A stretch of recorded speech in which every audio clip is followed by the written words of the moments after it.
नमस्कार मैत्रिणींनो, आपण आज पाहणार आहोत पौष्टिक अशी रेसिपी म्हणजेच नाचणीचे मोदक। चला तर मग आपण आता त्याची रेसिपीला सुरुवात करूया। विरघळणारे असे पौष्टिक असे मोदक तयार करणार आहे, तर त्याची आपण आता रेसिपी पाहूया। तर आपण त्याच्यासाठी एक वाटी असं पीठ वगैरे सर्व घ्यायचं आहे। एक वाटी आपण नाचणीचं पीठ घ्यायचं आहे। त्यानंतर आपण काजू बदाम घ्यायचे आहेत। आपल्या आवडीनुसार गूळ घ्यायचा आहे। गूळ एक वाटी किसलेला आहे, तो गूळ घ्यायचा आहे। त्यानंतर ओलं खोबरं न घेता आपण इथे सुकंच खोबरं घ्यायचं आहे, जेणेकरून आपल्याला मोदक हे 8-10 दिवस जातील। मग नंतर हे तीळ घ्यायचं आहे आणि मग नंतर आपण डिंक घ्यायचा आहे। डिंक हे पौष्टिकता आहे, म्हणून आपण डिंकाचा वापर करायचा आहे आणि त्यासाठी आपल्याला तूप लागणार आहे। तर मग आपण तूप घ्यायचं आहे। तर बघा, आणि शेंगदाणे पण असे भाजून त्याचे सगळे सालपट काढून आपण ते नंतर त्याच्यामध्ये मिक्स करणार आहोत आपण। मग आपण असं तूप घ्यायचं, तूप कढईमध्ये, आणि लोखंडाची कढई घ्यायची, जेणेकरून आपल्याला हे होईल, त्याच्यामधून लोह मिळेल, म्हणून आपण लोखंडाची कढई घ्यायची आहे। मी पण लोखंडाची कढई घेतली आहे, आपण बघू शकताय। आणि मग प्रथम आपण बदाम तळून घ्यायचे व्यवस्थित एकदम असे। बदाम तळले की असे कडक होतात, मग ते आपल्याला कळते। आपल्याला काढताना आपल्याला आवाज बघा आपला कसा येतो बदाम तळल्याचा, कडक होतात, आणि मग त्यामुळे त्याचं छान एकदम असं खमंग लागतात बदाम आपण तळून घेतले तर। मग आपण असं बदाम तळून घ्यायचे आहेत। आपण पौष्टिकतेकडे ध्यान द्यायचं आहे, म्हणून आपण मग असं हे सर्व पौष्टिक रेसिपी आहे, मग त्याच्यासाठी आपण पौष्टिकतापणाकडे आपण खूप लक्ष दिलं पाहिजे। ह्या बारकाई छोट्या आपण समजून घेऊन करायच्या आहेत। मग त्यानंतर आपण बदाम काजू ह्याचं तळून घ्यायचं आहे। थोडेसे जरासे लालसर होईपर्यंत आपण हे करायचं आहे आणि काढून घ्यायचे आहेत। काजू वगैरे काढून घेतले। हे बघा, आपण आता नंतर डिंक तळून घ्यायचा आहे। डिंक हा थोडा टाकायचा, तो डिंक फुलतो।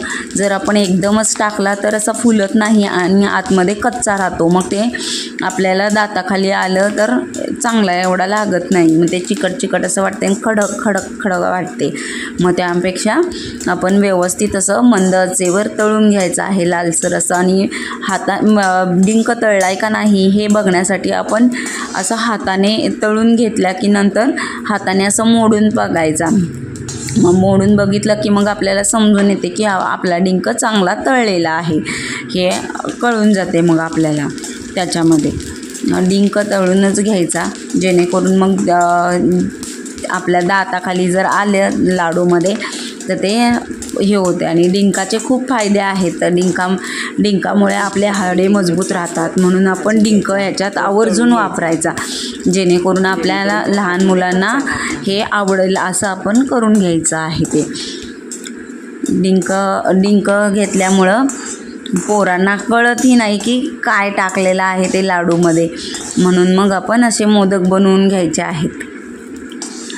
त्याच्यासाठी आपण हे असं डिंक वगैरे तळून घेतलेला आहे, आणि बारीक गॅस ठेवायचा, जेणेकरून मग आपला डिंक करपणार नाही। करपलेला डिंक चांगला लागत नाही, म्हणून आपण असं तळून घ्यायचं आहे व्यवस्थित, मंद आचेवर तळून घ्यायचं आहे आपण असं डिंक आहे। डिंक तळून झाल्यानंतर बघा, आपण हे लाडू जर करणार आहोत तर हे पौष्टिक आहेत, म्हणून ह्याचे हे मोदक मी आज केलेले आहेत। तरी तुम्ही बघू शकताय की मी हे रेसिपी आधी आमच्या लहान मुलाच्या स्कूलमध्ये एकदा रेसिपी होते, मोदक रेसिपीचं कॉम्पिटिशन होतं, त्या कॉम्पिटिशनमध्ये माझा फर्स्ट नंबर आला होता, म्हणून ही मी रेसिपी तुम्हाला शेअर करत आहे। मग त्यानंतर मग आपण त्याच तुपात राहिलेल्या आपण हे नाचणीचं जे पीठ आहे ते आपण पीठ हे भाजून घ्यायचं आहे, छान मस्त असं खमंग असं थोडंसं तूप टाकून थोडं भाजून घ्यायचं आहे। भाजायला 1-5 मिनिट लागतात, जास्त वेळ लागत नाही आहे। आणि असं लालसर एकदम भाजून घेतलं आपण की त्याचे लाडू असे खमंग वाटतात. आणि हे पीठ ज्या वेळेला आपण भाजत असतो त्यावेळेलाच एक खमंगपणा वास येत असतो. त्याच्याच वासाने आपल्याला हे लाडू कधी एकदा खाईनासं होते. बघू शकताय की असं लालसर भाजलं पाहिजे आहे पीठ. आणि हे पीठ भाजलं की आपण हे काढून घ्यायचं, त्या वाटीमध्ये काढून घ्यायचं, आपण व्यवस्थित काढून घ्यायचं. आणि मग नंतर मग सुकं खोबरं आहे ते जरा रोस्ट करून घ्यायचं थोडंसं, की जेणेकरून त्याचा वास येऊ नये आणि खराबही होऊ नये म्हणून मग आपण खोबरं पण भाजून घ्यायचं आहे छान. बघा मी एकदम लालसर पण केलेलं नाही आहे. मग नंतर पांढरे तीळ घालायचे आहे. तीळ हे कॅल्शियम असते म्हणून मग आपण तीळ घालायचे आहे. थोडेसेच घालायचे तीळ, जास्त नाही घालायचे. मी बघा हे 2-3 चमचेच घेतलेले आहे तीळ मग असे भाजून घ्यायचे आहेत, जेणेकरून हे आपण दाताखाली आले की तीळ एकदम छान वाटेल. मग आपण मिक्सरमध्ये प्रथम आधी खोबरं आणि काजू, बदाम हे जे आहे आणि शेंगदाणे भाजून घेतलेले ते, आणि हे आपण डिंक तळून घेतलेला तो डिंक, हे सर्व आपण एकदा प्रथम आधी हे मिक्सरला बारीक करून घ्यायचं आहे. असं हे आधी मिक्सरला बारीक करून घ्यायचं. बघा आपण रेसिपी करत असताना आपल्याला एक वेगळाच आनंद येतो. बघा मग हे आपण करून घेतलेलं आहे. मग त्यानंतर मग आपण भाजलेलं जे पीठ होतं नाचणीचं ते पीठ घ्यायचं आहे. आणि मग नंतर आपण गूळ टाकायचा आहे. आपण जेवढा गूळ घेतलेला, जर आम्हाला तर असे गोडच आवडतात लाडू, त्यामुळं मग आम्ही गोडच करतो. गोड जरा मुलांना आवडते जास्त, आणि मुलं कसं काहीतरी आहे गोड म्हटलं की खातात आवडीने. आणि हे तर तोंडामध्ये विरघळणारे आहेत, त्यामुळे असं चॉकलेटचा मोदक, असं कलर पण त्याचा चॉकलेट येतो, त्यामुळे मग ते असं विचार करतात की पोरं चॉकलेटचाच मोदक आहे का काय, म्हणून असं पटकन घेऊन खातात. आणि खातात क्षणी त्यांच्या तोंडात ज्या वेळेला विरघळते त्यावेळेला ते आवड एक निर्माण होते, त्यांना खूप आवडते ते. म्हणून मग आपण चॉकलेटचे मोदक असंही म्हणू शकतो आपण त्यांना. कसं आहे, आपण जर आत्ताच जर पौष्टिकपणाकडे लक्ष दिले तर आपल्याला पुढे जाऊन ते आपल्याला बरं पडते. म्हणून मग आपण हे असं काढून घ्यायचे आहेत सर्व पीठ घ्यायचं आहे. आणि त्या पिठामध्ये आपण वेलची पावडर टाकून ती व्यवस्थित अशी मिक्स करून घ्यायची आहे, जेणेकरून डिकळे राहणार नाही तर त्याचे. मग आपण करून घेतले की नाही असं, मग नंतर मग आपण मोल्ड घ्यायचा आहे मोदकाचा. काजू आपल्याला जर टाकायचे असतील तर आपण टाकू शकतो. आपण आधी टाकलेलेच आहेत त्याच्यात काजू, मिक्सरला बारीक करून काजू, बदाम.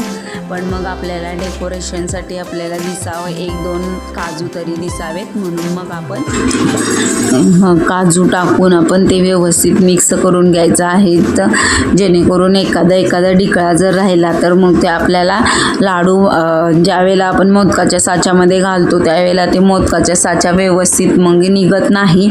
मग याची काळजी आपणच घ्यायची आहे, म्हणून आपण हे असं घालून घ्यायचं आहे. त्याच्यामध्ये तूप लावायचं आहे मोदकाच्या साच्याला सर्वप्रथम, आणि मग नंतर असं थोडंसं अंगठ्याच्या साह्याने किंवा आपल्या बोटाच्या साह्याने ते दाबून व्यवस्थित बसवायचं आहे, जेणेकरून आपले मोदक एकदम सुरेख होतील.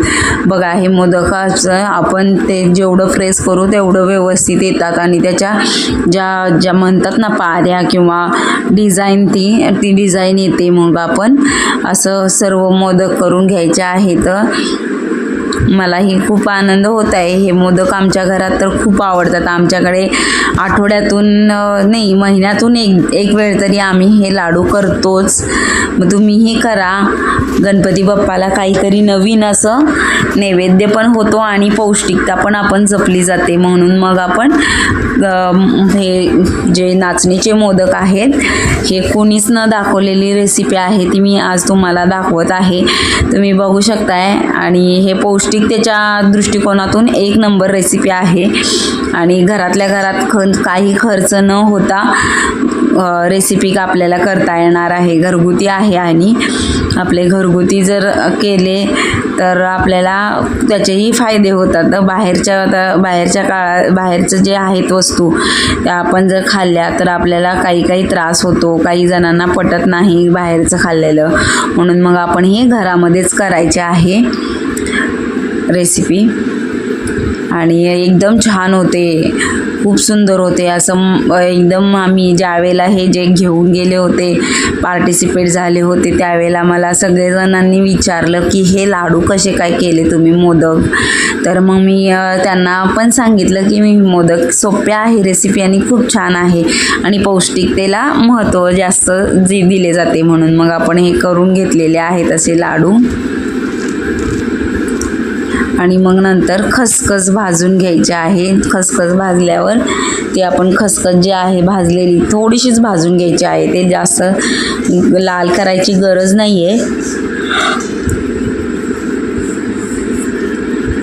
खसखस भाजून घेतली आहे आपण. खसखशीने पण एकदम म्हणजे मोदकाचं टिपिकल जे सारण असतं, खसखस वगैरे, खसखस, खोबरं, गूळ किंवा साखर असं सारण असतं. मग ह्याच्यामध्ये आपण गणपती बाप्पाला सर्वच असं एक आवडतं, म्हणून मग आपण असा घाट केलेला आहे असं म्हणता येईल तुम्हाला. बघा हे किती सुंदर दिसतात मोदक आणि हे असं त्याला चिकटून जाते. मग खसखस बघून घ्या, हे बघा किती सुंदर मोदक झालेले आहेत. एकदम छान वाटतं त्यांच्याकडे बघितलं की मोदकांकडे प्रसन्न होते. हे पहा, आपल्या हे एक वाटीमध्ये आपल्याला जवळजवळ 20 ते 25 मोदक होतात. म्हणून ही साधी सोपी रेसिपी आहे आणि पौष्टिक आहे, त्यामुळे आपण मग ही